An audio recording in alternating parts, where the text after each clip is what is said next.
반갑습니다. 예, 오종혁 국어생입니다. 자, 오늘은 한양 도성의 공간 조성에 대해서 인문예술 세 번째 시간입니다. 자, 유교적 이념과 풍수지리의 영향을 받았습니다. 이 한양 도성이. 그래서 그 도성의 공간을 조성하는 내용이 핵심적인 내용인데요. 예, 그럼 일문단부터 한번 해보겠습니다. 자, 첫 번째 문단에서 이제 세 문장이 나왔고요. 전근대 사회에서의 수도의 개념이 뭐냐, 그 다음에 수도로서의 한양 공간의 특징은 뭐냐에 대해서 공부하겠습니다. 그래서 전근대 사회에서 수도가 지니는 공간적 특징이 주된 내용이에요. 자, 그래서 첫 번째 문장 보실까요? 전근대 사회에서, 자, 전근대 사회라는 것은 어떤 폐쇄적인 공동체, 즉 전통적이고 봉건 질서를 따르는 그러한 사회입니다. 거기서 수도, 그렇죠? 예, 수도라는 것은 이제 중앙 정부가 있는 도시입니다. 아셨죠? 예, 수도. 그러니까 도성, 중앙, 주도 뭐 이런 말로 바꿀 수가 있어요. 그래서 일반적으로 전 주민, 즉 백성을 일원적으로, 일원이라는 것은요. 예, 원리나 원칙이 하나만 있다는 얘기입니다. 그래서 일원적인 통치 방식이라는 거죠. 그래서 이 지배의 방식이 일원적이다. 그래서 국왕이 임금이 거주하는 도시를 가리킨다. 뭐 이런 얘기입니다. 아셨죠? 예. 명명한다, 명칭한다. 이렇게 바꿀 수가 있다는 거. 그래서 일문단에서는 이제 결국 뭘 얘기하는 거냐? 전근대 사회에서의 수도는 뭐냐? 임금, 즉 군주, 군왕, 제왕이 머물면서 이론적으로 지배하는 그런 곳이다라는 것이죠. 따라서 전근대 사회에서의 수도는 일국의 그 한나라, 전국 내에서 행정 위계상, 그렇죠? 어떤 정치적인 위치가 순위적으로 최고의 위치를 점한다는 얘기입니다. 그렇죠? 예, 그래서 그걸 그런 도시로 간주되는 거죠. 그런 위치를 차지하는 도시로 간주되었고 또 그 장소는 어떤 장소? 전 근대 사회에서의 수도죠. 국가 권력의 상징적 의미도 드러납니다. 그래서 그걸 드러내기 위해서 의식적으로, 의도적으로, 그렇죠? 계획적으로 이런 말로 바꾸면 좋아요. 그래서 계획되었다. 즉 의도가 담겨 있다. 어떤 목적 의식이 강하다. 뭐 이런 의미로 해석을 하시면 되고요. 자, 그래서 이제 여기서는 이제 한양이 조선의 행정 위계상 최고의 위치를 점하는 도시로 결정되는 계기가 되었다. 이거는 이제 틀린 내용입니다. 예, 왜냐면 조선 행정상 최고의 위치를 점하는 도시로 결정되는 계기가 아닌 거죠. 이걸 드러내기 위해서 만드는 거니까, 그렇죠? 권력의 상징 의도적으로 예, 만들기 위해서 건설된 거기 때문에 결정된 계기가 된 것은 아니죠. 그렇죠? 예. 그다음에 세 번째, 주로 경도로 지칭되었습니다. 그래서 조선시대의 수도인 한양, 결국 뭐 이 말이나 이 말이나 다 같습니다만 이제 조선으로 말하면 이제 경도라는 말을 썼다라는 겁니다. 그래서 이 한양, 이 조선시대의 수도를 지칭하는 말이 그렇죠. 그래서 역시 국왕이 거주하는 곳이면서 그렇죠. 예, 여기에 맞죠. 예, 그러면서 왕실과 왕실이라는 것은 이제 왕가입니다. 왕족과 국가 운영에 필요한 제반 시설, 기구, 그렇죠? 예, 이런 많은 그 시설들이 필요하겠죠. 그래서 그런 장소이자 또 수도로서의 상징성을 드러내야 하는 당위가 중시돼. 당위라는 것은요, 규범을 얘기하는 거예요. 필연적인, 그렇죠? 마땅히 해야 될 것을 이제 당위라고 합니다. 그래서 어떻게 그 당연한 의무라는 거죠. 그래서 경도라는 것은 조선시대의 수도인 한양인데 군주가 머물면서 그렇죠? 예, 국왕이 거주하는 거 여기에 일치하죠. 또 왕족과 궁궐 등을 또 준비하는 상징적인 공간이다. 뭐 이렇게 정리를 하시면 되겠네요. 자, 이제 두 번째 문단 들어가겠습니다. 두 번째 문단에서는요, 한양의 도성 건설의 첫 번째 원칙이 이제 궁궐과 대로입니다. 예. 자, 오랜 기간 걸쳐 도성 건설이 중첩적으로 이루어진 고려의 개경과 달리, 고려의 수도와는 다르다. 이 달리라는 것은 차이점을 견주기 위해서 나온 겁니다. 그래서 한양의 도성 건설 및 공간의 배치는, 자, 여기 나왔죠. 한양의 도성 건설이란 말, 그 다음에 공간의 배치. 요 말을 이해하셔야 돼요. 그래서 유교적 이념의 구현. 그렇죠. 이제 유교의 나라지 않습니까? 조선시대가. 여기는 불교의 나라고, 그렇죠? 완전히 색깔이 다른 그런 나라의 정권이 바뀌었기 때문에 조선은 확연하게 이 건설 목표에서도 대조적인 건축물을 만들려고 할 겁니다. 그래서 비교적 단시간 내에 이루어졌습니다. 그래서 이 경도라는 것은 조선시대 한양인데 이 개경과는 완전히 딴판으로 단기에, 그럼 뭐 고려는 장기라는 얘기겠죠. 예, 여기 또 유교적 공간, 그러면 이제 고려는 불교적인 색채가 강하겠죠. 그러한 어떤 안배, 배치, 그렇죠? 이러한 그 할당으로 건축이 됐다. 뭐 이렇게 생각을 하시면 되겠네요. 이 과정에서 이 과정에서 동아시아에서 각종 제도의 원형, 본보기가 담긴 것으로 간주되었던 그 책이 있습니다. 그게 주례입니다. 주례. 유교 경전의 하나로서요. 주나라의 관제를 기록해서 이제 주례가 된 겁니다. 유교적인 그 색채가 뛰어난 책이잖아요. 그래서 고공기라는 그 서적이 있는데요. 예, 고공기는 제나라 사람이 이제 지은 공예 기술입니다. 이 공, 그죠? 예, 기술.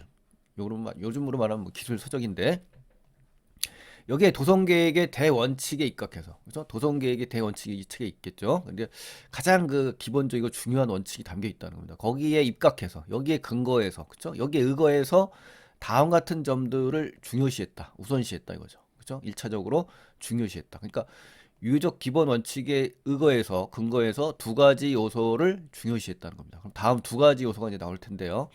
예, 하나하나 확인해 보겠습니다. 자, 세 번째 문장입니다. 첫 번째란 얘기죠. 도성의 중심에는 궁궐을 둡니다. 도성의 중심에 궁궐이 있는 겁니다. 예, 머릿속으로 잘 연상을 하시기 바랍니다. 뒤에 그림으로 다시 한번 확인할 테니까요. 국왕을 중심으로, 국왕이 있죠. 예, 그래서 엄격한 상하 질서를 구현하고자 했다. 이런 얘기죠. 그러니까 도성 배치를 통해서 국왕 중심의 이 엄격한 상하 질서를 이걸 드러내는데 신경을 썼다는 겁니다. 그래서 정리를 하면 도읍 중앙은 이제 가운데 한복판 심장이라고 말할 수도 있고요. 이 왕궁, 대궐, 궁정, 궁성이란 말로 바꿀 수가 있으니까 예, 확인해 주시고요. 여기를 핵심으로 그렇죠? 궁정을 핵심으로 배치를 해서 철저한 신분 체계를 드러내기 위해서 이러한 배치를 했다는 얘기죠. 그렇죠? 제가 말을 바꾼 겁니다. 철저한 신분 체계, 상하 질서 이렇게 제가 말을 바꾼 거니까요. 이렇게 그렇죠? 만약에 시험에 나온다면 이런 식으로 이제 변형돼서 선택지에 써져 있겠죠. 그래서 이렇게 자유자재로 이렇게 연습을 하시는 것이 독서에 아주 도움이 됩니다, 여러분. 또한 두 번째죠. 궁궐 앞으로는 그러니까 궁궐 전면에 그렇죠? 곧게 뻗은 남북축에 그렇죠? 남북축의 큰 길을 중심으로 이 길이죠. 이런 길들을 중심으로 길이 있으면 이제 좌우가 좀 대칭이 되겠죠. 이 대칭적으로 이제 주요한 건물들을 이렇게 배치한다는 얘기입니다. 그래서 궁궐이 핵심이 되고요. 그 이론적 공간이 되겠죠. 그래서 창출하려 했다. 그러니까 결국 통치제도도 이론적인 통치인데 궁궐 배치도도 역시 그에 걸맞게 이론적인 공간을 창출했다. 그죠? 생산했다. 이런 얘기입니다. 그래서 대궐 전면에 똑바로 이어진 남북 직선대로 제가 이제 말을 바꾼 겁니다. 요거를 갖다가 이렇게 그래서 이걸 기준으로 동서 대칭 건물들을 배정해서 이론적 공간을 창출했다. 뭐 이렇게 바꾸면 훨씬 더 깔끔하겠죠. 자, 다섯 번째 문장입니다. 이는 하늘과 그쵸? 연결된 권력의 지상에 대한 이론적 지배를 상징하면서 역시 상징적 의미가 있네요. 이에 대한 정당성, 그쵸? 통치의 어떤 정당성을 부여하는 겁니다. 그래서 동아시아 대부분의 국가의 도성과 마찬가지로 중국을 기준으로 하겠죠. 하늘의 질서를 지상에서 구현하는 이 의지를 드러낸 것으로 해석된다. 이렇게 되는 겁니다. 그래서 도로와 건물의 배치를 통해서 새로운 권력이 그렇죠? 조선의 새로운 권력이 하늘과 연결됐다는 정당성. 우리 용비어천가에서도 우리 보셨죠. 조선 건국의 정당성을 드러내기 위해서 용비어천가의 어떻습니까? 내용에 그러한 내용들이 실려 있죠. 그러니까 이제 각 어떤 문학이나 예술 이런 건축 이런 측면에서 모두 조선 초기에 이런 노력을 했다라는 것을 우리가 이 부분에서도 확인할 수가 있는 겁니다. 그래서 지상에 대한 천부적인 권한 이렇게 이제 바꿔봤어요. 그래서 이거에 대한 이론적 통치를 상징함과 동시에 그 정당성을 목적으로 해서 이렇게 두 가지 원칙에 의해서 배치를 했다라고 정리를 할 수가 있습니다. 자, 이제 두 번째 페이지 가시겠습니다. 두 번째 페이지 가시면요. 산문단인데 한양의 도성 건설의 원칙 두 번째 면조 후시란 말과 좌조 우사란 말이 나옵니다. 이거를 확인하시겠습니다. 자, 이외에도 첫 번째 문장입니다. 관아는 이제 벼슬아치들이 모여 나란 일을 처리하는 거예요. 그죠? 관부, 관사라고 할 수 있습니다. 아셨죠? 예. 궁궐의 앞에서, 궁궐의 앞에, 우리 궁궐이 어디였죠? 핵심적인 공간에 있다 그랬죠? 그 앞에 시장은 또 궁궐 뒤에 있다. 그래서 이제 이걸 면조 후시라 합니다. 시장 할 때 시자잖아요. 이 시장은 뒤에 있고 이 벼슬아치들이 있는 이런 관아는 어떻습니까? 궁궐의 전면에 있다. 뭐 이런 얘기죠. 그게 이제 대원칙입니다. 이게. 근데 궁궐의 왼쪽에 종묘가 있고 오른편에 사직을 위치시켜야 한다는 좌조 우사 등이 주례에 지켜야 할 대원칙으로 부각되었다, 강조되었다는 얘기죠. 그러니까 주례에서는 역시 궁궐의 왼쪽에 종묘, 오른쪽에 사직이 있는 겁니다. 아셨죠? 예, 궁궐의 왼쪽에 종묘, 오른쪽에 사직. 그래서 종묘 사직이에요. 특히 자, 강조하는 걸 좀 주도적으로 보셔야 됩니다.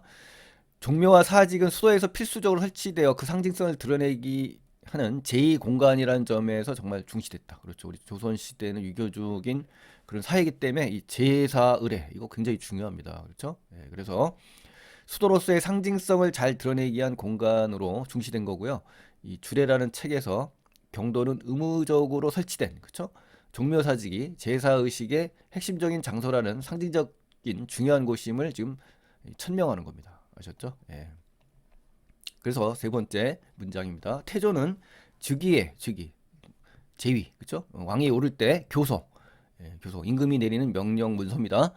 이 첫머리에서 서두에서 고려 왕조의 종묘가 성 밖에 위치했기 때문에 주례에 부합하지 않는다라고 이제 지적한 겁니다. 그러니까 고려 시대의 성은 어떻습니까? 주례라는 체계의 대원칙에 어긋난다는 얘기죠. 이 부합이라는 단어 상당히 중요합니다, 여러분. 시험에 잘 나오니까 정리 잘 하셔야 돼요.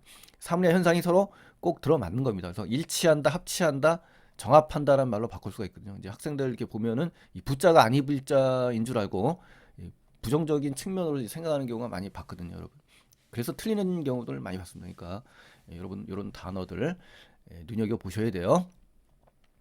자, 그러면서 이제 주례의 원칙을 따르는 것에 대한 당대의 인식을 우리가 알 수가 있죠. 우리 조선시대 초기, 그렇죠? 예. 그리고 좌조우사의 원칙을 지키는 동시에 고려와 달리 대조되는 거예요. 도성 안에서 종묘를 건설할 것임을 거론하였다. 거론이란 말은 논의하는 겁니다. 또는 언급한다, 토의한다, 막 이런 말로 바꿀 수가 있거든요. 그래서 고려 왕조 도성 건설 원칙을 엄격히 계승했다 그러면 이제 틀린 거죠, 그렇죠? 예. 태조의 즉위 교수에서 그 위치에 대한 내용이 나온 거죠. 그리고 첫머리에서 그 중묘와 사직 및 그 위치 선정에 대해서 언급한 거 전부 맞는 내용입니다. 그리고 이제 마지막으로 제가 정리한 거는 고려와는 다르게, 그렇죠? 주례에 일치하도록, 부합하도록 태조직위 교서 서두에 언급했다. 그렇죠? 좌조우사 원칙을 따르는 것이 중요하다. 그리고 도성 내 종묘를 건설해야 된다. 이러한 내용들을 언급했다는 것까지 정리를 해주시면 좋겠습니다. 자, 이제 네 번째 문장 갈까요? 이러한 원칙들을 따르는 것은 유교적 이념의 실천과 동일시되는 거죠. 그렇죠. 유교적인 원칙이죠. 새로운 왕조의 정당성, 그렇죠. 조선 왕조의 정당성과 도덕성을 드러내고 이를 수도로서의 상징성과 결부시키는 겁니다. 그래서 그러한 방식으로 인식되었다라고 표현했네요. 그러니까 면조시와 자조우사 이게 이제 이러한 원칙입니다. 그래서 이걸 유지하는 것은 유교적인 실천적인 방법인 것이고 또 조선 왕조의 정당성과 도덕성을 국내적으로 천명하는 그런 상징적인 의미가 있다 이렇게 정리하시면 되겠죠. 그래서 주례에 제시된 궁궐 건축의 과정. 대원칙만 대원칙만 나왔지 건축 과정이 나오지는 않았습니다. 알겠죠? 대원칙이 나온 거예요. 자, 네 번째 문단입니다. 이제 한양 도성의 공간 조성에 반영된 이제 풍수지리적 영향입니다. 이제 풍수지리가 중요한데요. 자, 여기서 한양 도성의 공간 조성은 이와 같이 유교적 이념의 구현을 목적으로 계획됐어요. 그렇죠? 그렇지만 이를 현실의 실생활인 겁니다. 실제 생활, 그렇죠? 실제 생활에 적용하는 과정에서는 역시 뭐다 풍수지리에 담긴 자연 순응, 그렇죠? 우리 고전에서 많이 나오는 자연 친화, 그렇죠? 이걸 중시하는 이 풍수지리의 영향을 받았음이 확인됐대요. 그래서 정리하면 한양 도성의 공간 조성은 유교적 이념 실천이 목적이지만 현실적으로는 풍수지리의 영향을 받았다. 이렇게. 그래서 이제 태조 때 정해진 이 한양의 도성 공간은 풍수지리에서 말하는 명당의 형국을 지녔다. 명당이라는 것은 이제 어떤 아주 좋은 집터라는 거, 좋은 터. 그래서 길지라는 말로 바꿀 수가 있고요. 이 형국이라는 것은 이제 모양과 상태를 얘기하는 겁니다. 그래서 정리를 해보시면 한양 도성의 공간은 풍수론적으로 길지의 모양을 가지고 있다. 뭐 이런 얘기입니다. 자, 그리고 한반도의 조종산, 이런 어휘가 좀 어려울 수 있는데요. 이 조종이란 말은 어떤 시조, 태조, 종산이란 말로 이제 바꿀 수가 있습니다. 그래서 백두산이 그런 역할인데요. 이게 내려온 지맥이라는 것은 토맥이라고도 하고요. 땅속의 전기가 순환된다는 그 줄을 얘기하는 겁니다. 우리 백두대간의 지맥을 얘기하는 거예요. 그래서 조산은 이제 풍수지리에서 말한 이 혀를 향하여 이어져 내려오는 우뚝우뚝 솟은 산봉우리를 얘기한다고 합니다. 그래서 북한산이라고 합니다. 이걸 거쳐서 그러니까 백두에서 북한산을 거쳐서 주산 이 주산은 바로 이 그죠? 예, 도시 뒤쪽에 있는 서울 뒤쪽에 있는 한양 뒤쪽에 있는 산을 주산이라고 합니다. 그래서 이게 북악산입니다. 북악산으로 이렇게 백두에서 북한산을 거쳐서 북악산으로 연결됐다라고 이야기를 하는 겁니다. 그래서 주산의 왼쪽에는 좌총룡, 타락산이라고 합니다. 타락산이라는 것은 이제 지금의 낙산이라는 산인데요. 산의 모양이 이제 낙타와 같아서 이제 낙타산, 즉 낙산이라고 이렇게 불렸다고 합니다. 그리고 오른쪽에는 이제 우베코, 그죠? 오른쪽 우자잖아요. 그러니까 인왕산이 또 있습니다. 인왕산. 그리고 남쪽에는 안산은 이제 주산의 맞은편에 있다고 해서 이제 안산입니다. 그 목멱산이 바로 남산입니다. 그렇죠? 지금의 남산. 이들 네 개의 산이 내사산이 되겠죠. 그죠? 네 개니까 내사산. 근데 이제 이것을 이루었다. 그러니까 주산을 구성하는 내사산의 지금 위치가 제시된 거고요. 한양의 내사산을 이루는 네 개의 산이 지금 여기에 드러나 있습니다. 그래서 다섯 번째 문장으로 가시겠습니다. 주산인 이제 북악산이 주산이겠죠. 이걸 배경으로 명당을 잡는 겁니다. 우리 배산임수란 말 들어보셨죠? 그래서 경복궁을 안친 결과 군주가 거주하는 궁궐이 어떻게 됐어요? 도성의 중심에서 약간 벗어난 겁니다. 그래서 다소 북쪽에 치우치게 된 거예요. 그러니까 이제 풍수지리의 영향에 의해서 위치가 약간 실생활에 맞게 지금 변형이 된 거죠. 또 성내의 중간에 동서의 중심가로 시가지 도로를 이제 가로라고 합니다. 우리 길거리. 성내 중간에 동서의 중심가로 이렇게 되겠죠. 이 가로 끝에 이제 대문을 이제 만든 겁니다. 그리고 남쪽으로 안산인 이 목멱산의 맥과 오른쪽의 맥이 이어지는 결절점, 중요한 단어. 결절점은 여러 가지 기능이 집중되는 접촉 지점이 결절점입니다. 그래서 어려운 단어이기 때문에 꼭 기억하셔야 돼요. 이 문을 내는 겁니다, 여기다가. 그래서 이를 남대문으로 이제 정한 다음 남대문에서 다시 동서의 주간선, 주간선이라는 것은 중심이 되는 주요한 선을 얘기하는 겁니다. 역시 굵은 선을 그어가지고 그 연결점에 종로, 요즘에 종로입니다. 종로. 이 종로를 세운 겁니다. 그래서 육조와 한성부 등의 관하는 면조 후시 원칙에 따라 경복궁 앞에 원칙에 이제 맞게 한 것은 이건 맞습니다. 아셨죠? 그렇지만 궁궐 도성의 중심에서 벗어난 거라든가 이런 것들은 기억을 하셔야 됩니다. 시험에 나올 수밖에 없겠죠. 원칙에 어긋난 거. 즉 풍수지리의 입각 또는 현실에 맞게 위치를 한 것을 찾아라 그럴 때는 반드시 기억을 하셔야 되겠죠. 또 시장도 중요한데 같은 원칙에 따라 궁궐의 북쪽에 위치해야 하지만 그렇죠. 그러면 안 됐다는 얘기죠. 그러나 지형적인 제약, 그렇죠. 지형적인 제약으로 인하여 어떻습니까? 궁궐 전면에서 동쪽으로, 그렇죠? 궁궐 전면에서 동쪽으로 비껴간 겁니다. 그래서 종로 부근에 건설되어 도성의 중심에 자리하게 되었다. 뭐 이렇게 되는 겁니다. 자, 이 내용을 이제 잘 정리하셔야 되고요. 시험에 아주 잘 나올 겁니다, 여러분. 자, 그러면 이제 정리를 해보면요. 줄의 원칙을 지켜 유기적 이념의 구현을 지향하되 한양의 자연지형을 이제 고려한 겁니다. 그러니까 유기적 이념 구현을 지향하지만 한양의 자연지형을 고려해서 배치했다. 이렇게 정리하면 되겠고요. 또 이 문단과 3문단의 내용에서 주로 한양 도성을 계획하는 과정에서 줄의 원칙을 지키고 그것이 상징하는 유교적 이념을 구현하고자 했다. 하지만 현실에 적용하는 과정에서 그렇죠? 자연 순응, 이게 풍수질이죠. 이거에 영향을 받았고 한양의 자연지형으로 인해서 그죠? 자연지형으로 인해서 본래 지키려던 원칙과는 다른 결과가 나타났다는 것이 이제 4문단에서 나오는 겁니다. 그리고 특히 시장은 한양의 지형적 특성에 의해 입지가 결정된 겁니다. 그러니까 이거 중요합니다. 시장. 한양의 지형적 특성에 의해서 입지가 결정됐다. 그리고 남북축에 큰 길을 둔다는 대원칙을 따르면서 구체적 위치 선정에는 역시 풍수지리의 맥락을 반영한 것이 바로 그런 것이다. 이 문단의 내용에 의하면 남북축에 큰 길을 둔 것은 줄의 고공기 원칙에 부합한 거죠. 그렇죠? 그리고 그 위치가 남대문 종로의 축으로 나타나게 된 것은 풍수지리의 영향을 볼 수 있다는 내용이 이제 4문단에 제시된 겁니다. 그래서 요 그림이 이제 나와 있는데요. 그림을 한번 볼까요? 여기가 이제 북악산입니다. 북악산. 그리고 왕궁의 중심이 이제 경복궁이죠. 이게 원래 중앙에 있어야 되는데 이 산의 밑에 있게 하려고 배산 임수 따져가지고 여기다 이제 위치를 시킨 겁니다, 여러분.